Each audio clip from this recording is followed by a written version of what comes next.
Fala aí, rapaziada. Brasileirão a todo vapor agora, rodada, né? Segunda, tem jogos na segunda, tem jogos na quarta, tem jogos no domingo e sábado, e assim vamos que vamos. É assim que a gente gosta do Brasileirão, aquela rodada uma atrás da outra, o calendário que todos os técnicos detestam, que é um jogo atrás do outro. Isso porque tá paralisada as Copas, né? Estão paralisada ali a Sul-Americana e a Libertadores por causa da Copa América. Mas vamos lá, chegamos na 11ª rodada. Até então o campeonato tá cada vez mais emocionante, mais pegado, tanto na disputa de cima da liderança, quanto na briga lá pelo Z4 lá, né? Os times que já estão dando sinais de que podem sofrer, passar por sufoco ali na reta final do Brasileirão, né? Os times que já estão começando a contabilizar já, sonhando os 45 pontos para fugir do rebaixamento. A rodada começou no sábado, dia 23, e os times que jogaram abriu essa rodada foi Criciúma e Botafogo, com a vitória do Criciúma ganhando por 2-1 contra o Botafogo, que estava ali na vice-liderança, estava ali junto com o Flamengo e Palmeiras nas cabeças. Continua ainda, mesmo com a derrota, não perdeu muita posição, né? Não perdeu tanta posição assim, mas sofreu aí uma derrota depois de muitos êxitos que estavam tendo, depois de uma sequência boa de vitória ou pelo menos de empate, né? De uma sequência boa de jogos sem perder. E o Criciúma, pelo contrário, tem jogado bem. O Criciúma tem feito um campeonato digno para um time que subiu da Série B e conquistou o acesso ali na Série B e tá vindo.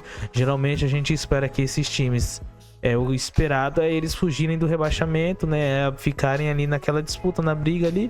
Mas o Criciúma não, até então, no começo de campeonato, tem feito um campeonato muito digno, muito bem, jogando bem, aplicando goleada. Teve aquela goleada que eles aplicaram no Vasco, 4-0, e agora ganhando do Botafogo, jogando bem. Então o Criciúma Dortmund tá a todo vapor. Só quem é das antigas vai lembrar do Criciúma Dortmund, do poderoso Paulo Baier.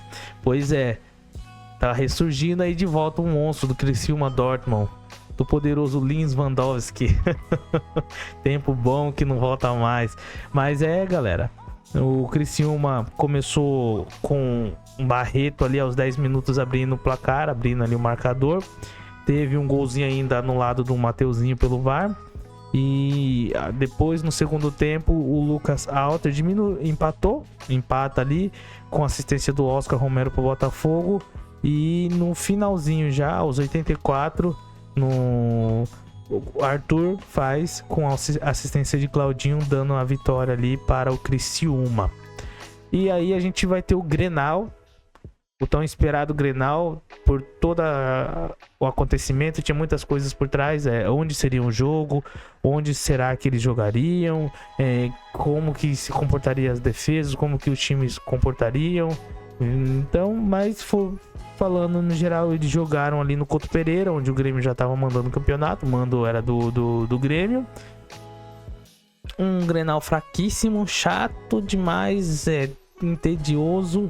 Os times no começo jogando parecendo pelada de comadre, no começo sem muita agressividade de ataque por ambas as partes. Um jogo mais pegado, assim, não mais disputado, mas sem aquela emoção dos últimos Grenais, né? Que a gente vê que tem aquela rivalidade. Acho que um pouco por conta também dos ânimos no Sul ainda estarem se recuperando de toda aquela tragédia. Então, para não piorar, não gerar, sei lá, alguma coisa, os dois times, a diretoria talvez tenham conversado com os seus jogadores para aliviar, pelo menos nos ânimos, porque geralmente Grenal é um jogo onde sai muita polêmica, tem muita bagunça, tem muita rivalidade e tem agressão às vezes, expulsão e um monte de outra coisa que acontece durante o jogo, além do futebol, né? Que às vezes nem sempre é bom, mas repercute depois por causa desses outros acontecimentos além do futebol. E não aconteceu nada dessa vez, nenhum expulso, nem foi um jogo de muitos amarelos. Geralmente é um jogo de muitos amarelos. não foi nada demais, não aconteceu muita coisa. E foi uma vitória ali simples do Inter com um gol contra, mais um gol contra, igual eu falei no último vídeo, que tava tendo muito gols contras nesse campeonato. Já não sei, é de se estranhar assim, o número, né, que tá tendo muito gol contra. E o Inter vai lá aos 64, voltando ali do segundo tempo, no início do segundo tempo, aos 19 do segundo tempo, 20 ali, o Gustavo Martins faz um gol contra e ali abre o marcador pro Inter, 1-0.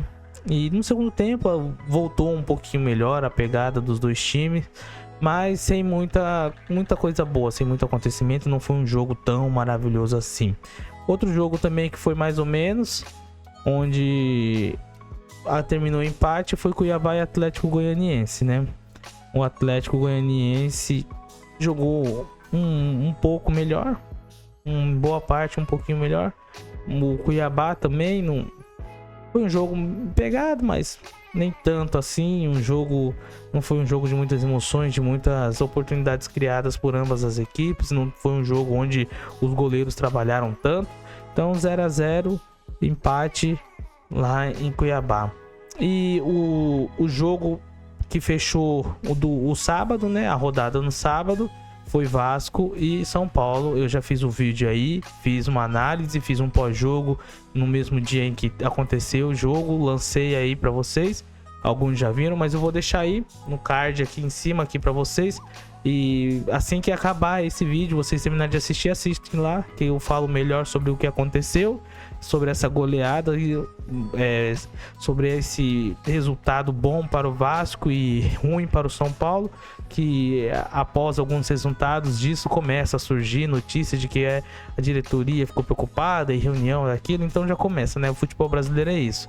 O time tava 12 jogos sem perder, 13 jogos sem perder, tava mil maravilhas. Empatou jogou mal de uma maneira, mas empatou, perdeu a primeira jogando bem mal e toma essa goleada. Então já muitos motivos, já a mídia brasileira também já começou a lançar várias crises e várias isso, e às vezes a gente, como torcedor, não sabe o que acontece, acaba acreditando no que que está sendo solto na mídia, e isso gera às vezes críticas e protestos e isso, mas aquilo, e às vezes não está acontecendo nada disso, né?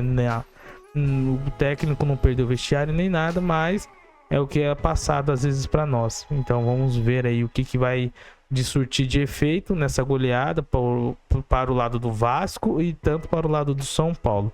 Já no domingo, já abrindo jogos, foi Atlético Paranaense e Corinthians. Atlético Paranaense jogou melhor. Corinthians, infelizmente, eu acho que já tá chegando já vai ser fim da linha pro técnico do Corinthians.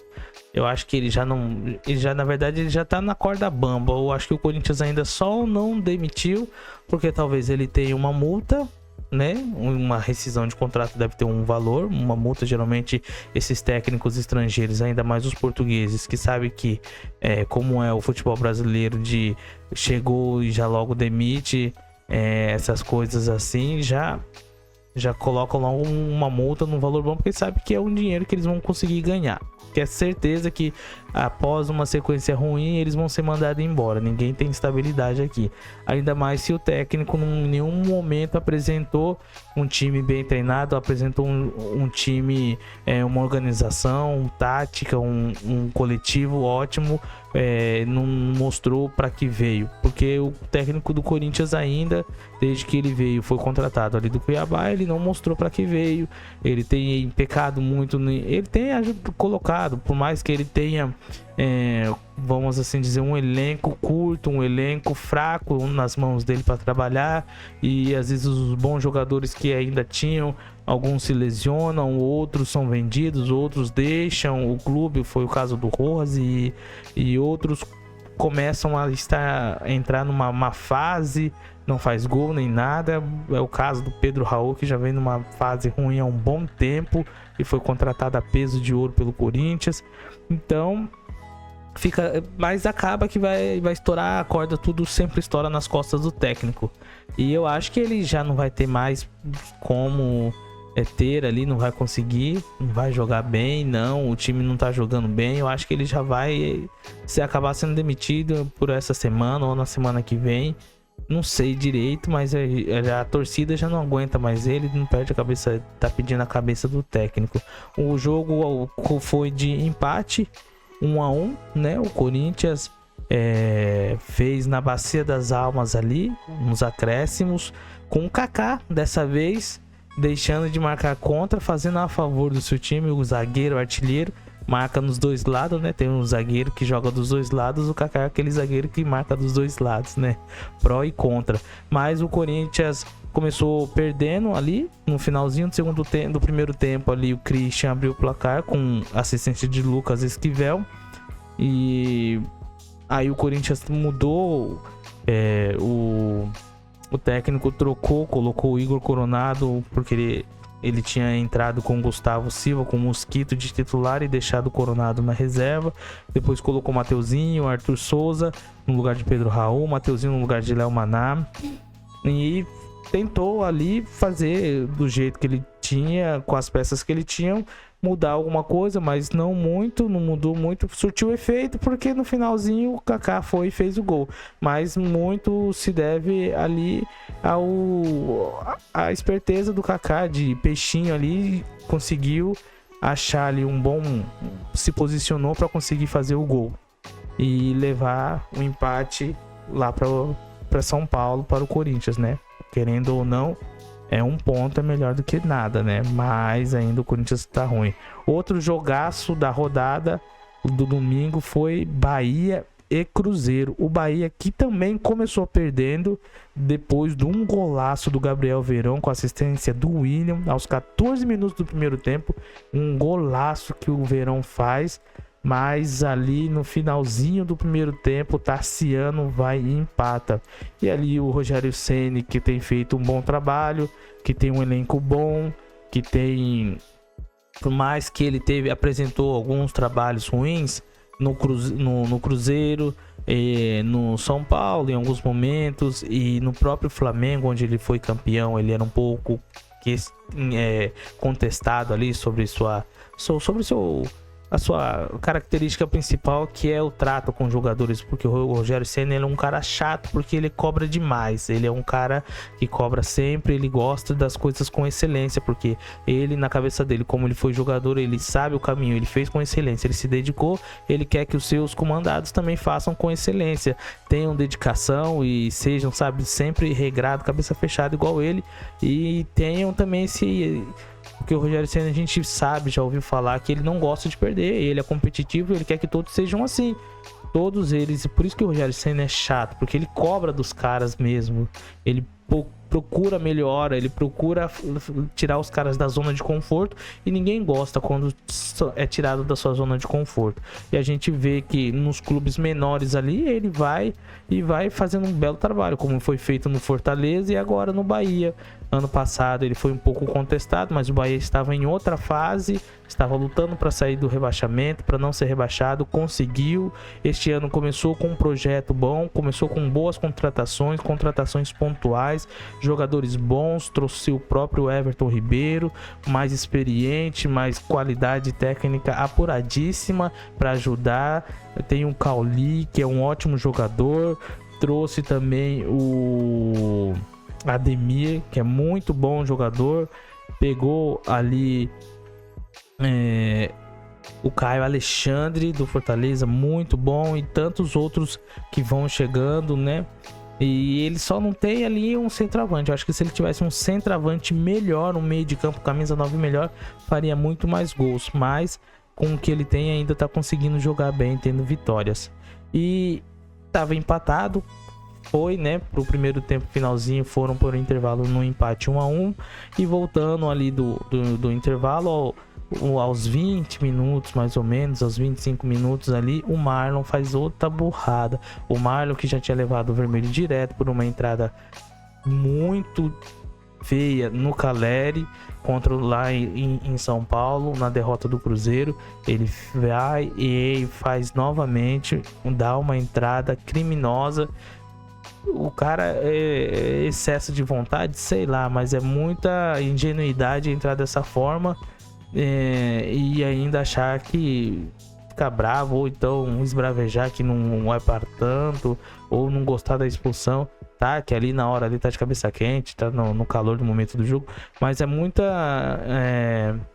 e não sei se achar que um lance desse não vai ser revisto pelo VAR e o VAR vai aconselhar o juiz a voltar a ver, o juiz que tinha dado amarelo. Aí logo quando volta, quando o VAR chama, eu acho que ele já se toca, já o Cruzeiro mesmo, os próprios jogadores do Cruzeiro já se tocam da burrada que o Marlon mais uma vez é um ótimo jogador, mas precisa tomar cuidado, precisa ficar na linha para que isso não se repita e não fique marcado por isso, por expulsões bobas e por entradas fortes e agressivas. Ninguém gosta de jogador assim não, por mais que a torcida às vezes goste de um cara com raça, com vontade, mas isso já difere totalmente da raça e da vontade, já entra num lado totalmente carniceiro de açougueiro mesmo. E com um a menos o Cruzeiro, que já estava sofrendo ali um domínio por parte do Bahia, acaba sucumbindo à pressão e tomando gol do Estupinhan aos 78, 8 minutos após a expulsão do Marlon. E ali o Cruzeiro perde, acaba levando a virada 2-1 e com um a menos já não tem tanta força para conseguir talvez reverter um empate ou até mesmo buscar a virada. E no finalzinho, já nos acréscimos, Biel e Estupinhan de novo vai e faz ali, aumenta o placar, fazendo uma goleada de 4-1 do Bahia. O Bahia que está muito bem, está ali nas cabeças do campeonato e está ótimo com o Ceni, tem tudo para fazer um bom campeonato, beliscar uma Libertadores, uma fase de grupos ou até mesmo uma pré-Libertadores, né? Mas tudo vai depender da sequência. Tem um elenco bom e de como o técnico e a equipe vão se comportar na continuação do campeonato, sem lesões e outras coisas, porque são muitos fatores, né? E eu acho que um jogo mais comentado por ser um clássico, por ser da mídia do Rio de Janeiro, pela fase do Fluminense e também pela fase do Flamengo que está em ascensão, é o clássico Fla-Flu, onde eu acho que o Fluminense foi prejudicado, o Fluminense foi, vamos assim dizer, roubado, porque o gol do Flamengo vem de um pênalti no finalzinho já do jogo, aos 86 minutos, ali praticamente ali aos 41 do segundo tempo, onde não foi pênalti. Eu acho que não foi pênalti no Bruno Henrique. Eu acho que na jogada teve outra falta antes disso daí e consequentemente o jogador acaba atingindo o Bruno Henrique, que aí o juiz acha como um pênalti. O VAR deveria ter analisado tudo isso antes, ter chamado o juiz para fazer ali a revisão e na revisão deixasse por conta dele, falava, ó, ali a gente acha que foi falta antes no lance e por isso, consequente, o lance seguinte não era para pênalti. Mas muita gente também tá falando que ele quis compensar aquele lance que teve no Davi Luiz, que não foi, que o Flamengo foi prejudicado. Então a bronca pode ser, se o juiz anulasse o pênalti, o Flamengo reclamaria de um pênalti não marcado, mas como o juiz marcou o pênalti, o Fluminense reclama de um pênalti marcado e culminou ali na derrota. O Flamengo com Pedro vai lá e no finalzinho abre o placar. O Fluminense que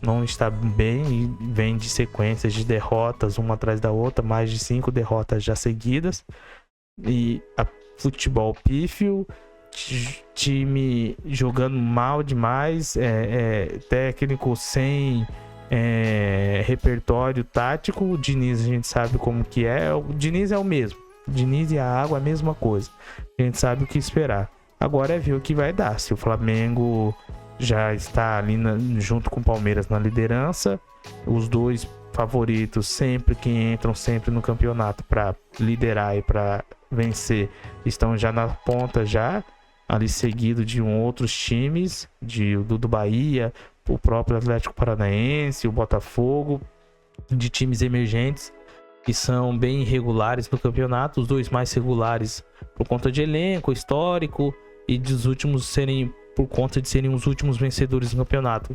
O Palmeiras e o Flamengo já entraram ali na ponta e geralmente quando um desses dois entra e começa a embalar pelo elenco que tem, vai ser difícil um deles não serem campeão. A não ser que aconteça um caso muito raro, igual aconteceu no ano passado com o Flamengo, que não venceu nada, mas foi tudo uma junção de muitos acontecimentos, de muitas burradas da diretoria do Flamengo, junto com o técnico, e discussão e briga, muita polêmica, não ganhou nada, mas o Palmeiras foi lá e venceu. Então é muito difícil um desses dois não vencerem nada no ano, sempre vão vencer alguma coisa, mas vamos ver como vai ser. Eu tenho ali um Botafogo vindo bem, pode engatar outras vitórias e acabar tomando a liderança igual foi no ano passado, só que dessa vez um time um pouco mais calejado, um time já com essa sombra, um time já com esse sombrio passado na mente recente deles ali, vão pensar duas vezes antes de fazer qualquer outra coisa. Em Minas Gerais, o Atlético Mineiro empatou em 1-1 com o Fortaleza. O Atlético que começou ali perdendo com um golaço do Breno Lopes, aos 25 minutos do primeiro tempo, e o Paulinho empatou aos 58. Mas foi um jogo bem legal, ambos os goleiros fazendo boas defesas, mais pro lado do Galo mesmo, né? O Everson fazendo alguns milagres ali, mas também o João Ricardo também fazendo muito bem a sua participação no jogo, defendendo muito bem.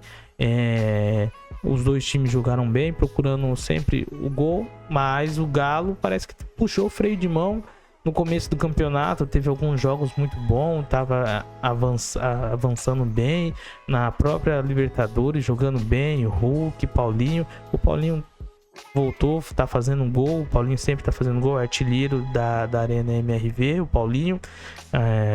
Então não tem que analisar se o time cansou, ou se há algumas lesões ou alguma coisa muscular, cansaço, estresse muscular, ou se o time já ficou manjado o jeito de jogar, e o Gabriel Milito ele vai ter que ali fazer as suas modificações, sempre visando aumentar a produção, aumentar ali o desempenho da equipe. E Palmeiras e Juventude no Allianz Parque ali, 3-1 Palmeiras contra o Juventude, mas engana-se pelo placar quem acha que o jogo foi moleza pro Palmeiras. Não, muito pelo contrário, o Palmeiras abriu o placar já fazendo gol ali já no finalzinho do primeiro tempo com o Flaco Lopes, com assistência ali do Rafael Veiga aos 49 do primeiro tempo, e o Eric Farias ele empatou aos 64, e ainda tivemos ali a chance, o Juventude teve a chance de virar o jogo em algum momento ali, em algumas participações, em algumas subidas para o ataque, mas não aproveitou, e ali ele apareceu, o Estevão joga muito, vai ficar falando dele toda vez que ele aparecer aqui, que ele jogar, porque realmente ele tá jogando muito bem. É igual eu vi uma página falando, vixe, saiu o Henrique do Palmeiras, mas tá surgindo o Estevão, que droga, não sei o que. Pois é, cara, o Estevão tá muito bem. Alguns especialistas que acompanham da base sempre vai surgir isso, né? Falando que desde o Neymar é o prospecto que chega mais perto ao nível do Neymar, tanto tecnicamente como forma de jogar. É verdade. A gente vê ele jogando, ele tem bom drible, ele é franzino, esguio, leve, fininho, o jeito de correr, eu acho que pelo porte físico serem característicos parecidos, o jeito de ir pra frente, a habilidade a característica assim de ataque, de estar indo sempre pra cima, tentando driblar, é bom. Pelo menos a ousadia e a alegria, vamos assim dizer, é a mesma do Neymar. A vontade de atacar, a alegria, é uma alegria que você vê o jogador jogando com alegria, não jogando com aquela pressão, e ele também não tem demonstrado sentir a pressão, que era algo que a gente notava, era notório no Neymar. independente do estádio, independente da arquibancada, da torcida, ele jogava o futebol dele de ousadia alegre, aquele futebol que a gente nos encantou. Não querendo fazer muito alarde, comparar devido a proporções, comparações a partes, mas é o que a gente tem visto que pode se chegar mais perto da ascensão que o Neymar teve, até mesmo pela idade, 17 anos, tá jogando muito bem. É uma pena não ficar tanto tempo no Brasil pra gente conseguir ver mais dele, porque ano que vem ele já vai, assim que ele completar 18 anos, ele da mesma forma como foi com o Andy, que ele vai estar indo ali pra Europa, só que dessa vez pro Chelsea. E ali ele fez aos 75, né, aos 20 minutos aos 30 minutos do segundo tempo, ele vai lá e faz 2-1, e o Mike no finalzinho foi lá e fez o 3-1 para liquidar a fatura. E esse jogo marcou a volta do Dudu depois de toda a polêmica. Boa parte da torcida comemorou ali no estádio. Acho que eu não vi nenhum protesto, nenhuma reclamação, embora também a parte da comemoração não tenha sido tão grande. Mas, querendo ou não, é um ídolo do clube. Ele fazer 1, 2, 3, 4 jogos bem, dando assistência, participando, aí a torcida do Palmeiras esquece. A maioria esquece o que aconteceu, esquece que ele tentou cavar uma ida pro Cruzeiro e fica só as imagens boas daquele Dudu. E fechando ali a rodada, Bragantino e Vitória. Eu não vi muito desse jogo, então só vou dizer mais ou menos o placar. Jean Mota abriu o placar aos 17 do primeiro tempo. Eric Ramírez no finalzinho, nos acréscimos, aos 6 minutos do acréscimo para encerrar o primeiro tempo, empatou. E Elinho, que vem jogando bem, eu digo porque tem participado, tem feito bastante gols, né? Teve uma rodada que ele fez 2 gols, que foi que deu a vitória para o Red Bull Bragantino. E assim agora, mais uma vez, ele deu a vitória para o Red Bull Bragantino, fazendo 2-1 contra o Vitória. E assim acabou a 11ª rodada. A tabela, a gente vai ver Flamengo em primeiro com 24 pontos. Em segundo vem o Palmeiras com 23. Em terceiro, Bahia, que subiu uma posição com 21. Em quarto, o Botafogo com 20. Em quinto, o Atlético Paranaense com 19. Em sexto, o Bragantino com 18. Em sétimo, com 2 jogos a menos, temos o Inter, que se ele vencer os 2 jogos que faltam, ele pode subir para vice-liderança junto com o Palmeiras. Em oitavo, o Cruzeiro com 17 pontos e 1 jogo a menos. Em nono, o São Paulo com 15 pontos. Em décimo, o Atlético Paranaense com 14 pontos e 1 jogo a menos. Fortaleza com 14 pontos também, 1 jogo a menos. Juventude com 13 pontos e 1 jogo a menos em 12º. Criciúma com 2 jogos a menos em 12º. Então, se o Criciúma vencer os 2 jogos que faltam, ele vai subir de 13ª posição direto para a 6ª posição ali, junto com o Red Bull Bragantino. O Cuiabá em 14º com 11 pontos. O Vasco, que com a vitória com a goleada acima do São Paulo, saiu da zona de rebaixamento, em 15º com 10 pontos. O Atlético Goianiense em 16º ali, fechando a zona fora da zona do Z4 ali, em 16º com 9 pontos. O Vitória abrindo a zona de rebaixamento em 17º com 9 pontos. O Corinthians em 18º com 8 pontos. O Grêmio em 19º com 6 pontos, mas ele pode chegar a 12 pontos e sair da zona de rebaixamento, porque ele está 2 jogos sem jogar, mas o Grêmio tem vindo de 6 jogos, 6 derrotas seguidas. E isso não aconteceu nem no ano em que eles foram rebaixados. Então, alerta para o Grêmio. E na lanterna, o Fluminense com 6 pontos em 11 jogos. E tá mal demais o Flu. E assim a gente se encerra mais um vídeo. Se inscreve aí no canal, dá um like aí, curte, compartilha.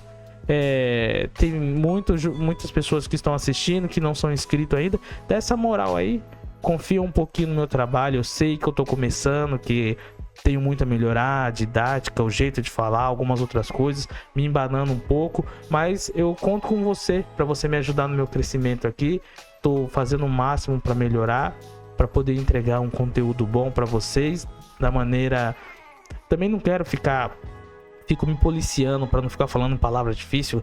Eu não quero também ser isso. Eu quero ser falar de uma forma tranquila, igual eu falo com uns amigos meus, de descontraído. Aquela conversa de amigo para amigo é o que eu quero ter com vocês e passar o que aconteceu no nosso futebol. Valeu? Se inscreve aí, deixa um like e conto com vocês. Obrigado.